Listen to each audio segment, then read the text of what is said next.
I'm updating the first alert forecast. I noticed this little spot like a couple of months ago. Coldest night of the season so far. Once it got this kind of plastic look or glassy look to it, I thought it might be something more than a pimple. That's when John Robinson decided to check it out, and he invited us along. His concern, of course, was skin cancer. Hi, John. How are you doing? This time, we're not talking about the ugly moles that grow out of control. Instead, there are more than 1 million people diagnosed with another kind of skin cancer every year, mostly from repeated sun exposure to the face, the ears, neck, lips, and the back of the hands.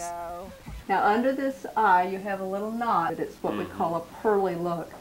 And when I see that, I worry about a basal cell carcinoma, and that is a form of skin cancer. Basal cell carcinoma is the most common of all skin cancers. It can be a pearly bump like John's, or it can be an open sore, a reddish patch, a growth with an elevated border, or a scar-like area.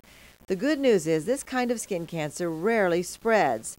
The bad news is they eat into the skin, creating big holes. Sometimes, if they're allowed to go, could eat into the bone. In John's case, Dr. Lynn Wirtz wants to do a biopsy on that bump, but first she wants to treat another suspicious spot on John's cheek.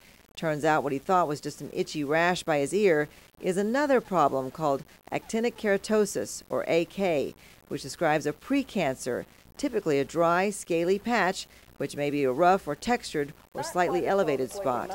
At any rate, it needs to go before it grows into cancer. And it's going to sting a little bit. Try not to jump. In a matter of seconds, Dr. Wirtz freezes the precancers with liquid nitrogen. The biopsy is next, and it doesn't take much longer. If it's not very big, we're catching this early, which is how we want to do skin cancers.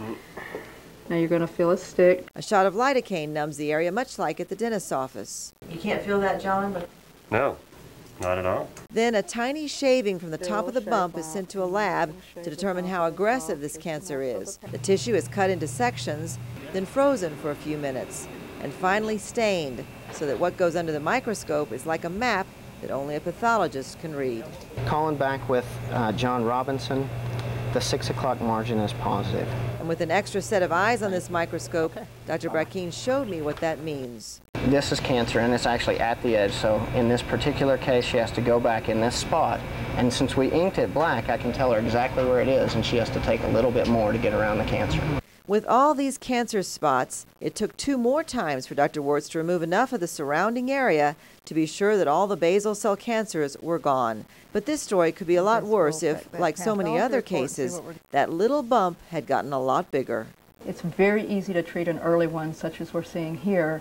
It's very difficult to treat one that has been allowed to get larger and more destructive.